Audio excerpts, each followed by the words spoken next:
I welcome you all to our English session of today. I'm on cloud 9 to meet you all in this English session.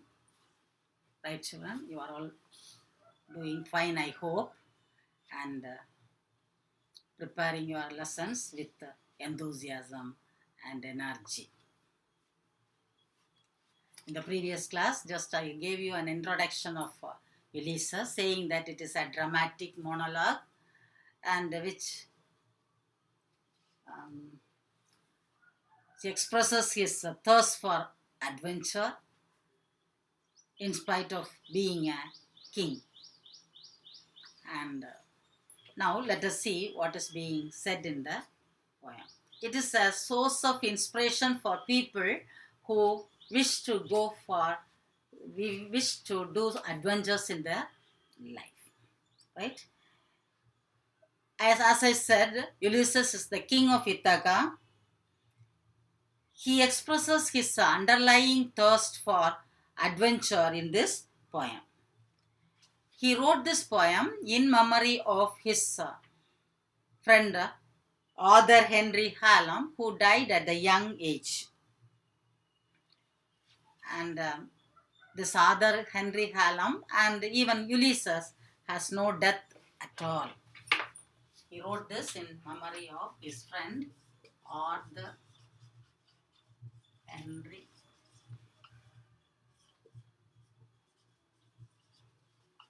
So both these people, he and his friend, has no death at all, because this year death is immortalized here by Alfred Lord Tennyson in his poem Ulysses.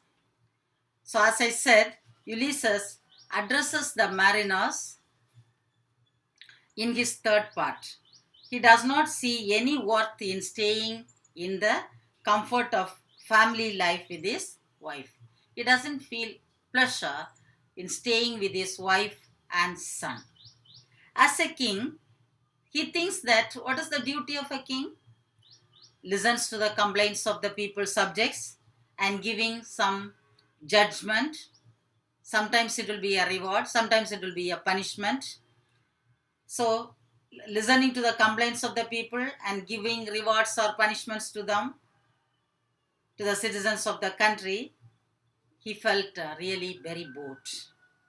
He discloses his inner nature, saying that I cannot rest from travel. So his quest for travel. I cannot rest from travel, he says. He has become a living icon of travel overseas. He wants to bring life to the least. He wants to enjoy the maximum. He confesses that he has both enjoyed and suffered a lot during his travels. He himself submits that he has suffered a lot during his voyage, during his travel. He has gained profound wisdom during his travels and battles. So during the travels and during this wartime, he experiences a lot and got more and more experiences and knowledge also. He, enriched by his new gained cultural knowledge, he longs to resume his voyages. He believes that to rest is rust. He says, taking rest is rusting like. See the weapons, knife, all these things. If you keep it without using, it will get rust. Of no use at all after that. Just like that, taking rest is getting rust. Every hour has a potential to bring new knowledge. So it is meaningless to stay. So as I said, we have to go on learning till the last moment, because life teaches so many things each and every minute. That is his view. So in the first part, he says like that. In the second one, he addresses the reader, explaining why he doesn't want to stay as a ruler. He wished to hand over his kingdom to his son Telemachus. He believes he would rule the kingdom and render appropriate justice to his subjects, Telemachus. Unlike Ulysses, Telemachus is rooted in the soil. He is always staying in this kingdom and he is kind to the subjects. all the people liked him very much. And he just found out their needs and when they are in trouble. Besides, Ulysses hopes that Penelope, his aged wife, will be safe and secure in the hands of his son and his grandchildren. So he resumed his voyage along with his friends, right? So he thought that his wife and his grandchildren will be safe and secure in the hands of, under the custody of his dear son Telemachus. In the third part, he called his companions to the port where the ship awaits them all. So he invites everyone to come quickly to the port, seashore. His old companions have fought many battles alongside him and shared the underlying cause for adventure. His friends also had got plenty of experiences along with him. He persuades his friend to join him on his voyage to the edge of the world and beyond to find a new world. He knows the limitation of his companions. He knows them very well. They are old, tired. They may feel tired very soon, and they are weak due to old age. Their physical powers may not be the same when they were young and energetic. But he is confident that they have undying spirit. Their spirit is young and undaunted. So when they have that spirit, they can, though the body is weak, they can move with an unquenchable thirst for getting more and more knowledge. So his call to his fellow mariners would inspire invariably all those who seek knowledge and strive to lead meaningful lives in this world. Though it is an adventure in the sea, this just kindled the spirit of people who inspire to seek knowledge and and mean to live a meaningful life in this world. Right? Now let us read the poem and let me explain it line by line. See that introduction in page number 127 of your reader. Take, children, your reader, 127. What are the first three poems that we have completed? Can you tell with the title and the name of the author? First one is The Castle by Edwin Muir. Our Casuarina Tree by Torudet. All the World's a Stage by William Shakespeare. Ulysses by Alfred Lord Tennyson. Read the spellings and title of the poem and name of the author without any mistake, right? Right. As I said, he wrote this in memory of his friend, dearmost friend, author Henry Hallam, who died at his young age. The poem Ulysses is a dramatic monologue that contains 70 lines of blank verse. I told you what is blank verse, what is monologue, dramatic monologue. Ulysses, the king of Ithaca, gathers his men together to prepare for a journey and exhorts them not to waste their time left on earth. He asks them, compels them not to waste the time which is given to them by God in this world. Ulysses has grown old, having experienced many adventures at the Battle of Troy in the seas. After returning to Ithaca, he desires to embark upon his next voyage. His spirit is always looking forward to more and more of such adventures. This poem can be divided into three parts. The thirst for adventure, which does not allow Ulysses to remain in his kingdom as a mere ruler. The second part, Ulysses handing over the responsibility to his son Telemachus with a total confidence in his abilities.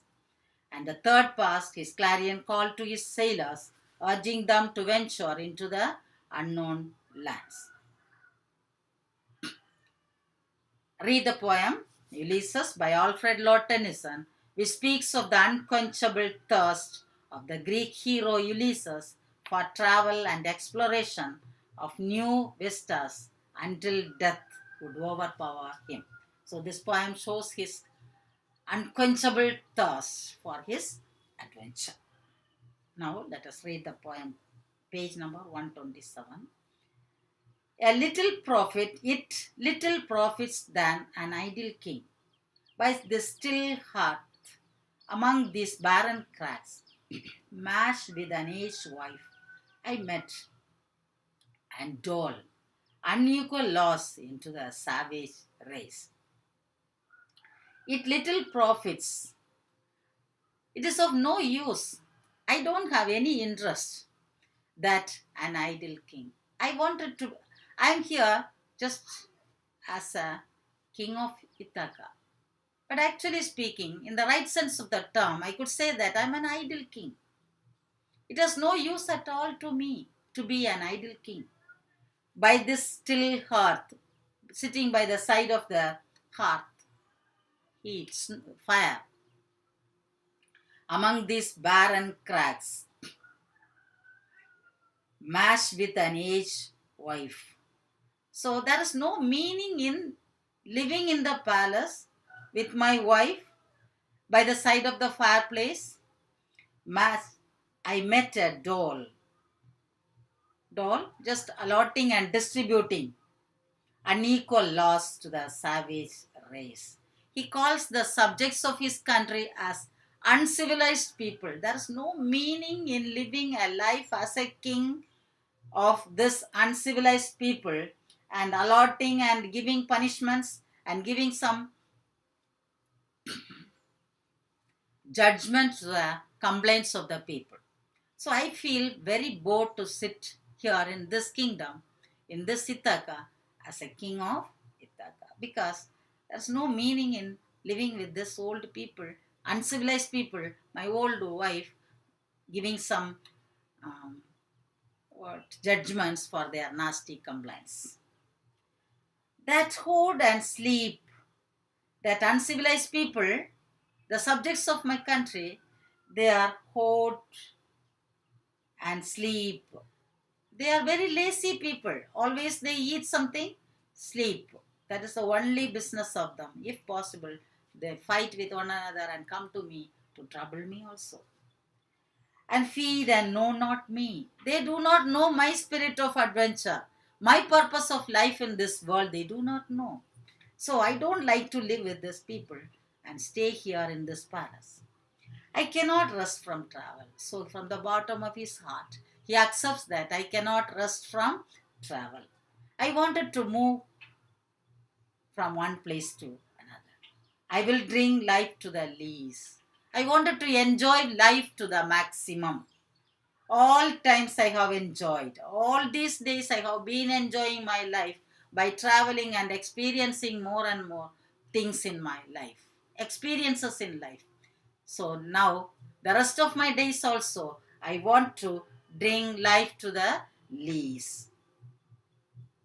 I have enjoyed greatly, have suffered greatly, both with those that loved me and alone on shore, and when those crowding drifts and draining hates. So greatly I suffered in this world. Though I experienced many things, I suffered also a lot in this. Who has given suffering to me? Both with those that loved me, my lovable people, my relations, my friends. Maybe through them I have got some sufferings. And sometimes I was alone, I suffered alone. Sometimes on the shore I suffered, sometimes on the sea, when through scudding drifts the rainy hates. While I was moving in the sea, because of the wind, sometimes I suffered. The heavy wind rapidly made me to move from one place to another. And the rainy heights is a group of stars in the sky. That is rain, because of rain here. Vex the dim sea and become a name. for always roaming with a hungry heart. So though I underwent all these sufferings in the sea due to wind, maybe by my friends, what because of from all these sources I have underwent suffering, but I have a hungry heart for traveling more and more and finding more and more places. Much have I seen and known, cities of men and manners, climates, councils, governments, myself not least, but honored of them all, and drank delight of battle with my peers. Much I have seen and known. I have traveled to many countries, so I have got many experiences. I have seen many people, many cities, many types of people, their way of living, their lifestyle, their dress, their manners, their culture, their language, their civilization, everything I know. Manners, the climatic condition of the countries which I traveled, councils, the rulers, the kings, the form of government they have in their country. All these things I am familiar with since I have traveled far and wide. Myself not least, but honored of them all, and drunk delight of battle with my peers, companions. So, I have delight in doing some adventure. Far on the ringing plains of winded Troy, I am a part of all that I have met. Yet all experience is an arch weather too. Gleams that untraveled world with whose margin fades. He just returned after the Trojan War. But he says that I enjoyed the war. See, Ulysses is a peculiar person, unlike we people. He enjoys war, it seems. Far on the ranging plains of windy Troy, I am a part of all that I have met. Yet all experience is an arc without though, gleams that untraveled world whose margin fades. Forever and forever, when I move, how dull it is to pass, to make an end.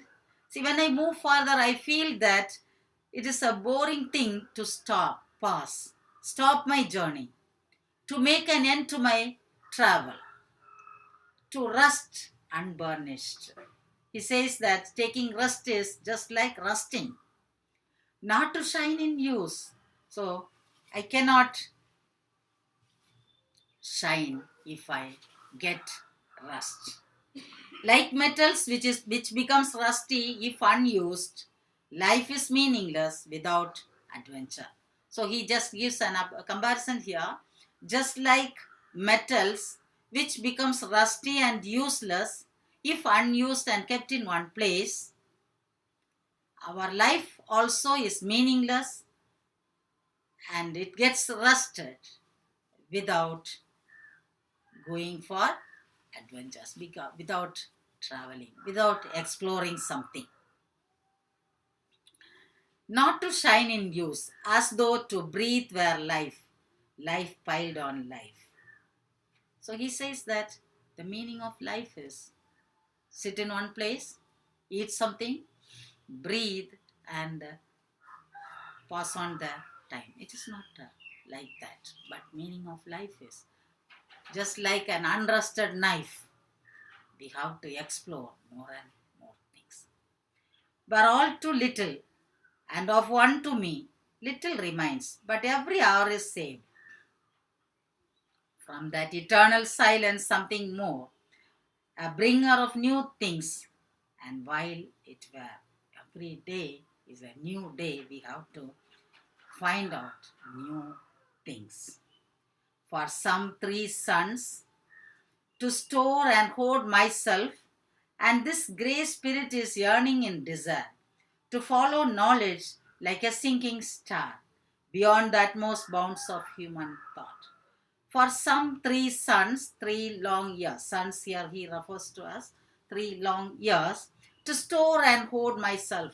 So after the Trojan War, he is there for 3 years without going for adventure, taking care of the subjects. And this grey spirit of yearning in desire, my spirit is yearning to get more and more knowledge. To follow knowledge like a singing star. I wanted to acquire, get more and more knowledge like a sinking star, beyond the utmost bound of human thought.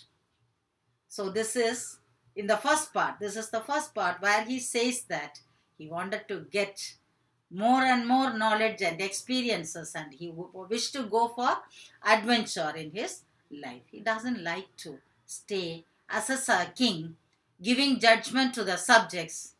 Maybe fair judgments sometimes, unfair judgments, maybe punishments, maybe rewards, whatever it is.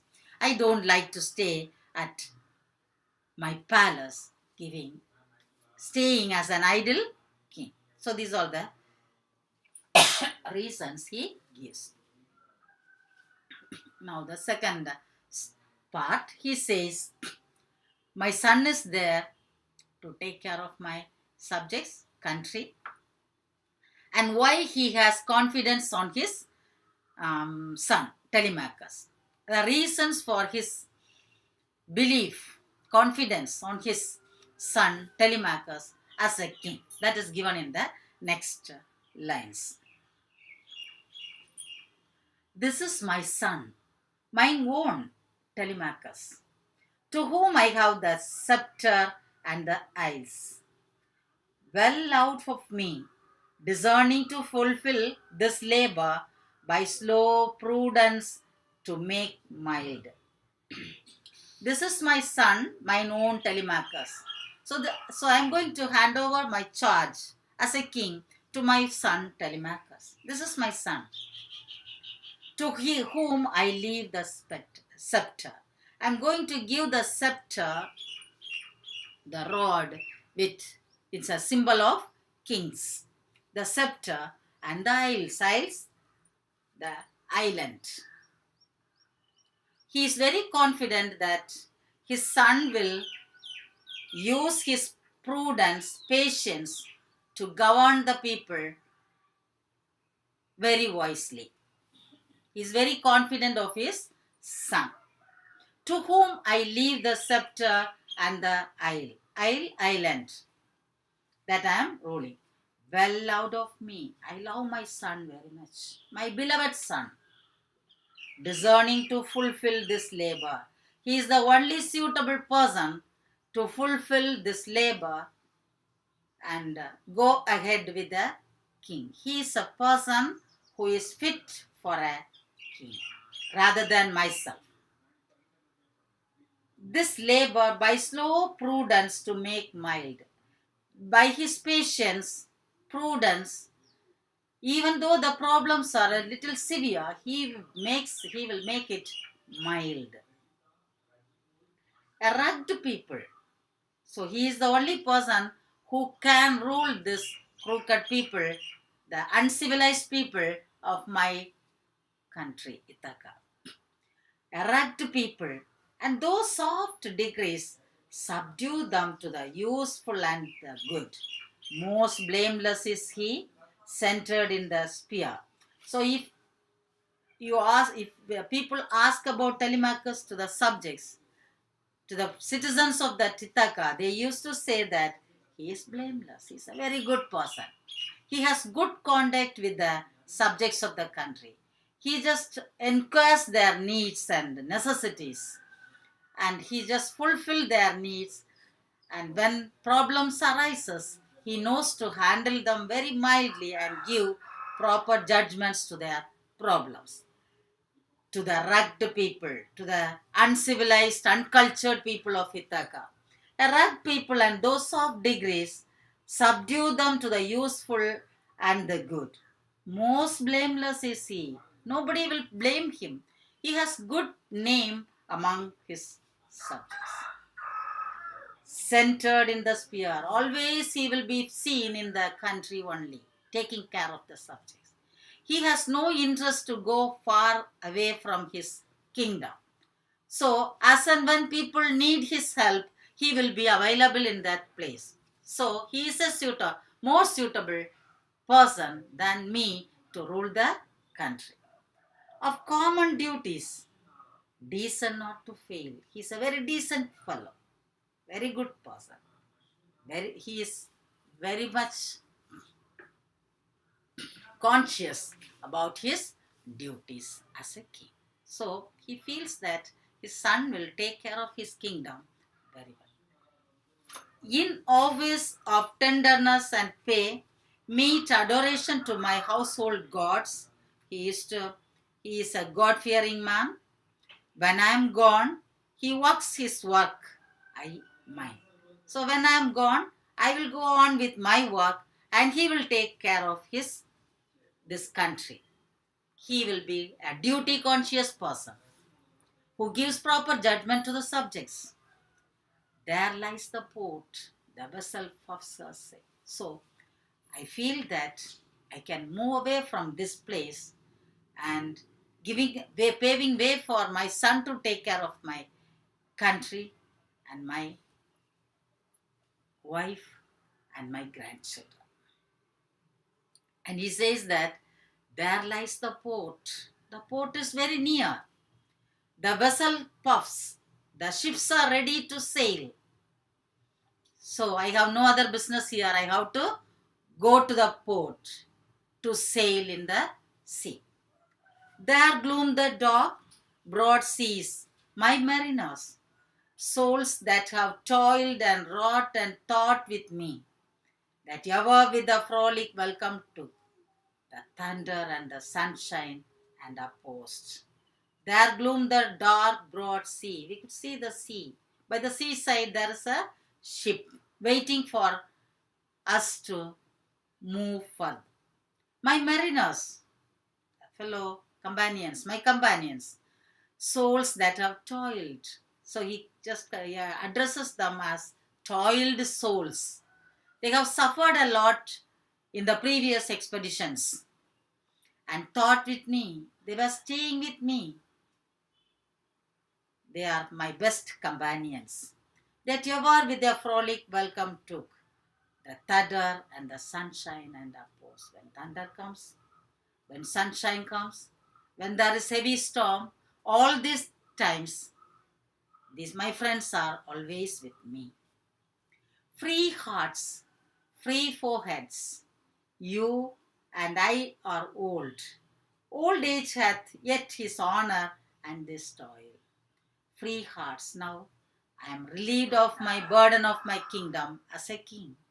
I am relieved from my burden as a husband to my wife.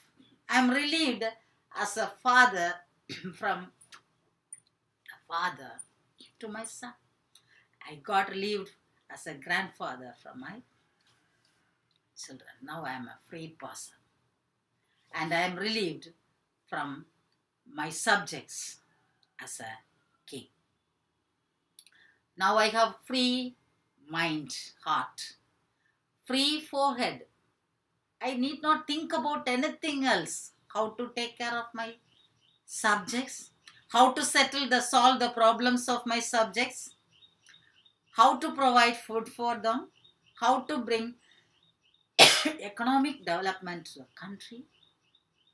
I need not worry about anything hereafter. I am free. My forehead is very free, free of thought, worries. You and I are old. Now myself and my companions, they are very old. Old age hath yet his honor and his toil. So in this old age, we can just move and do some adventure. That will be better than sitting in this country. So during this old age even, we have to toil. We have to work. Death closes all. So everybody faces death in this world. Death is the one which equalizes all the human beings, which closes everyone. See, when we were born as a child, we were very happy. As we move one day by day, we are nearing the grave very closely. When one day passes, one step we have near the grave. The next day, when the call comes, We have to move this world. Death closes all, equalizes everyone. Whether you are an educated person, whether you are a rich person, whether you are a poor person, whether you are just sleeping in a very big palace or on the roadside, death is common to everyone. But something before the end. Some work of noble note may yet be done. So, before we faces our death, something we have to do in this world. Something must be done in a noble manner. Not unbecoming men that stow with gods. The lights begin to twinkle from the rocks. The long day wanes. The slow moon climbs. The deep moans round with many voices. Come, my friends. So, only few days we may have in future, because we are becoming old and we have to reach heaven. Before that, let us do something. Come, friends. He calls his friends. It's not too late to seek a newer world. Push off and sitting well in order, smite the sounding furrows. For my purpose holds to sail beyond the sunset and the baths. It is not too late to seek a newer world. So it is not too late. We will just move.